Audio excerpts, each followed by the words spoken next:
राजकुमार road जी, कल आप नहीं बोले थे, आप बोलिए। मान्य सभापति महोदय, माइक शुरू नहीं हुआ।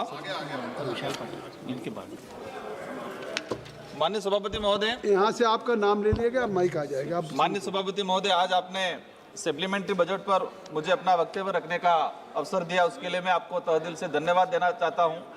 आपने कम समय में, क्योंकि कल हमें नाराजगी थी, कल पूरा दिन इंतजार किया और शाम अंतिम में आपने थोड़ा निराश किया, लेकिन आज उस निराशा का फल मुझे मिला ऐसा लगता है। माननीय सभापति महोदय, ये जो सप्लीमेंट्री जो बजट आया है और मूल बजट की अगर बात करें, मूल बजट पे भी सदन में चर्चा हुई, हमने भी अपनी बात रखी। मूल बजट में भी आस थी कि इस देश का जो गरीब तबका है, किसान तबका है, उनके लिए बेहतर कुछ आएगा। और सप्लीमेंट्री बजट में भी यही था कि हम इस देश का जो गरीब तबका है उसके लिए क्या कर रहे हैं। 140 करोड़ पॉपुलेशन जो है 2011 की अगर जनगणना के हिसाब से अगर बात करें, इसमें से 80% पॉपुलेशन मध्यम वर्ग या मध्यम वर्ग से नीचे गरीबी रेखा में।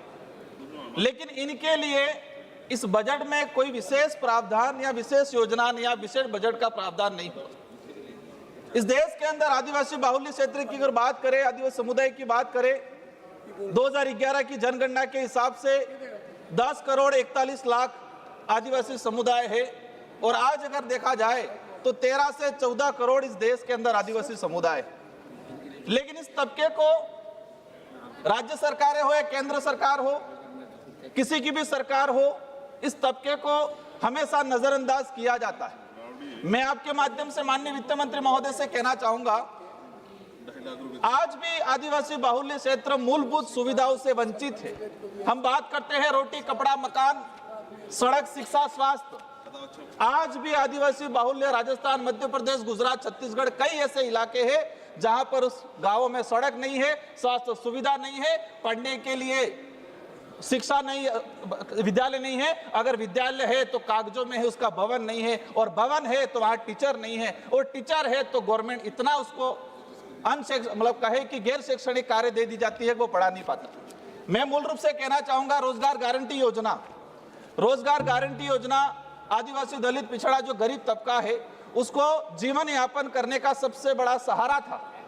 अभी कहा जा रहा है कि जी राम जी लाया जा रहा है, 100 दिन से 125 दिन किए जा रहे हैं। मैं जानना चाहूंगा कि आज ये भाजपा सरकार आने के बाद मेरा संसदीय क्षेत्र बांसवाड़ा, डूंगरपुर सहित पूरे देश के आदिवासी पिछड़ा इलाका के अंदर कितने लोगों को 100 दिन का रोजगार दिया गया।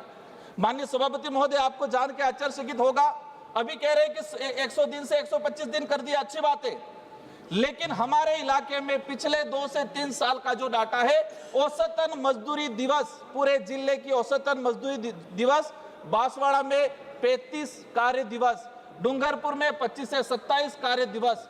मतलब बात करें मेरे जिले के अंदर 3.5 लाख जॉब कार्ड है, इसमें से मात्र 2500 लोगों के 100 दिन पूरे हुए। मतलब 1% लोगों के भी 100 दिन का कार्य रोजगार नहीं दिया गया, और कह रहे हैं कि 100 दिन से 125 दिन कर दिया गया। उस पूरे इलाके में रोजगार गारंटी योजना, गरीब की जो योजना थी, उसको आपने हड़पने का काम किया है। कृपया माननीय सभापति महोदय, कृपया समाप्त करें। माननीय सभापति महोदय, मैं अंतिम बात, 1-2 बात बिंदु रखना चाहूंगा। ये मेरा जो संसदीय क्षेत्र बांसवाड़ा है, बांसवाड़ा से एक स्पीच वायरल हुआ था प्रधानमंत्री महोदय का। उन्होंने कहा था कि आपका मंगलसूत्र चुरा लिया जाएगा, लेकिन ये बात आज सार्थक हो रही है उसी की सरकार की देन की वजह से।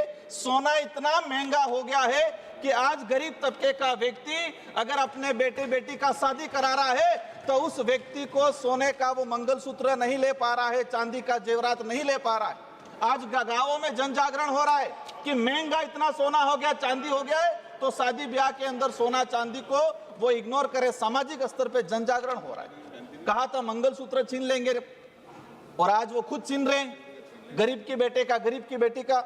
माननीय सभापति महोदय, मैं कहना चाहूंगा कि ये जो गैस सिलेंडर का जो मामला है, एक गरीब को आपने हर घर गैस योजना दी, लेकिन आज जिस तरह से महंगाई बढ़ी है वो कहीं न कहीं आम जनता पे भार है, उस पर विशेष ध्यान दे। और अंतिम में मैं कहना चाहूंगा, मेरा संसदीय क्षेत्र बांसवाड़ा डूंगरपुर माही प्रोजेक्ट, माही जो नदी जाती है जो मध्य प्रदेश से निकल के राजस्थान होकर गुजरात जाती है, उस इलाके से सिंचाई परियोजना के लिए लंबे समय से डिमांड चल रही है। प्रत्येक पार्टी के लोगों ने इस बात को मांग की है, मैं भी इस मांग को पुरजोर तरीके से रखना चाहता हूं। अगर वो सिंचाई प्रोजेक्ट सैंक्शन हो जाता है इन मेरा संसदीय क्षेत्र के अंदर, तो जो पलायन हो रहा है गुजरात महाराष्ट्र, क्योंकि हमारे इलाके से मतलब 25 से 30% पलायन अन्य राज्यों में रोजगार के लिए परिवार सहित छोटे बच्चों सहित होता है, तो उस पलायन को रुकावट होगा। दूसरा, शिक्षा के क्षेत्र में आदिवासी बाहुल्य क्षेत्र के अंदर माननीय वित्त मंत्री महोदय आपसे अनुरोध है कि एजुकेशन ही उस समुदाय को आगे ला सकता है, तो एजुकेशन पे विशेष प्रावधान किया जाए। एजुकेशन के लिए आदिवासी एरिया जो है उसको आइडेंटिफाई करके अलग से स्पेशल बजट देके एजुकेशन के सेक्टर में उनको भौतिक सुविधा हो, टीचर हो, और विशेषकर दूसरा बिंदु है सिकल सेल, एक बीमारी आदिवासियों के अंदर अनुवांशिक बीमारी आई है, स्वास्थ्य अनुदान